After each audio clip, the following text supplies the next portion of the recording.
The night the girl knocked on Daniel Carter's door, the wind howled like it was angry at the world. Snow whipped sideways, stinging his face as he cracked the door open just enough to see who it was. A teenage girl stood on his porch, soaked to the bone, her arms wrapped around a swollen belly as if she were trying to hold herself together. Lips were blue, her eyes hollow with fear. "Please," she whispered, her voice barely louder than the storm. "I don't have anywhere else to go." In that moment, Daniel felt the weight of a choice that would change his life forever.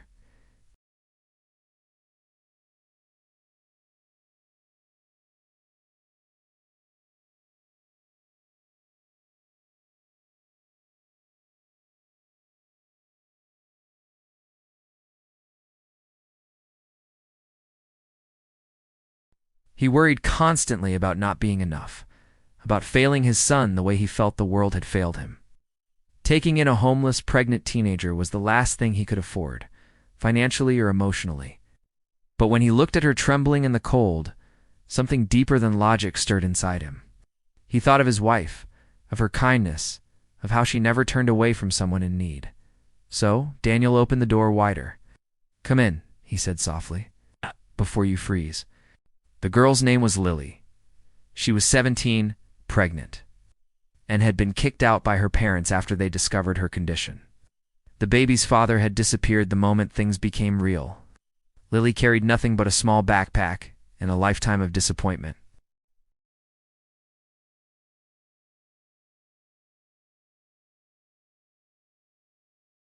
Through her tears, Lily just shook her head. "It's more than I've had in weeks," she said. That simple sentence cut Daniel deeper than he expected. Life became harder almost immediately. Groceries didn't stretch far enough, the heating bill climbed, and Daniel often skipped meals so Lily and Noah could eat.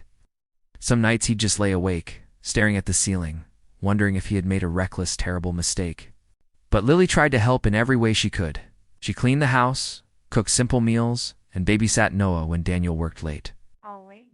Slowly, against all odds, a fragile sense of family began to form.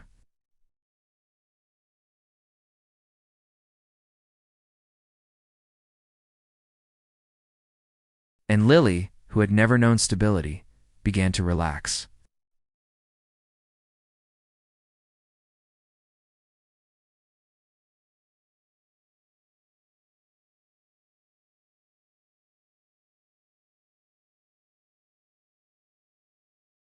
Daniel overheard coworkers mocking him, laughing about how he was raising someone else's mistake.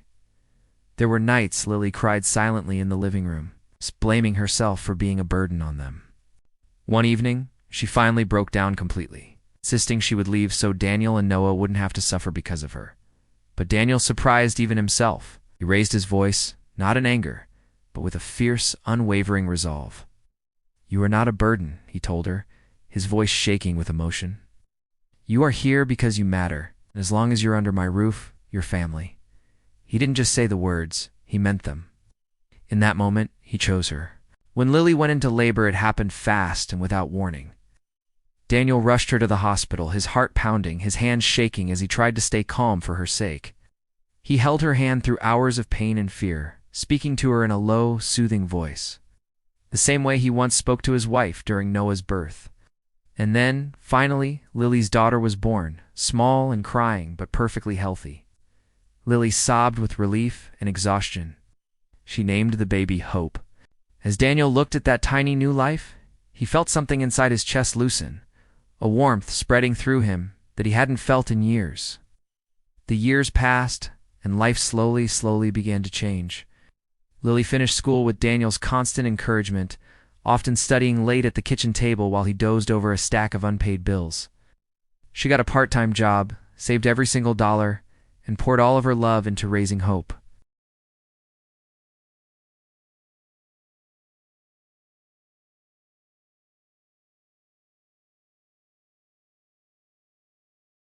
Noah thrived, proud to call Lily his sister and Hope his little miracle.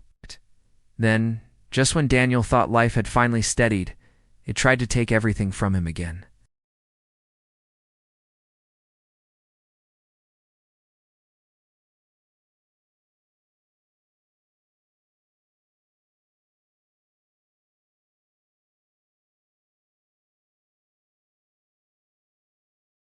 started working multiple jobs.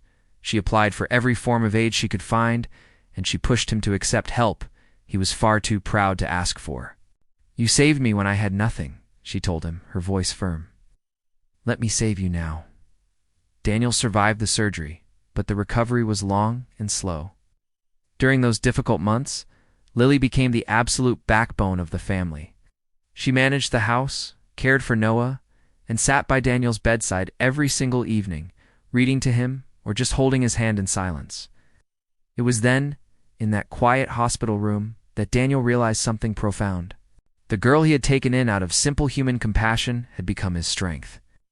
She was his living proof that kindness never truly disappears. It just multiplies and comes back to you. Years later, Daniel stood in a crowded auditorium, tears streaming down his face. He watched as Lily crossed the stage to receive an award for her incredible work as a nurse.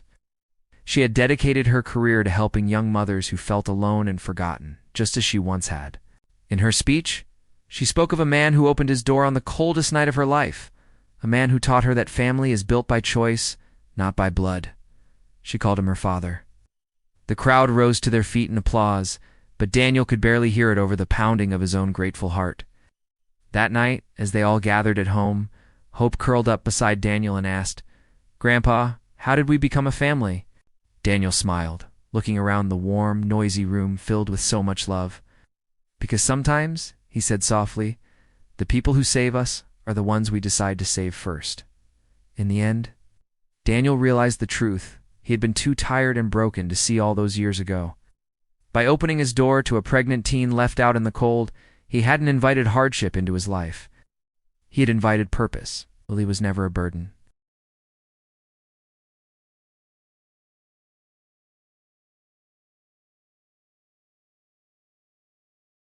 Thank you so much for watching. If this story touched your heart, please share it with someone who might need to hear it. Don't forget to like and subscribe for more stories that inspire. We'll see you next time.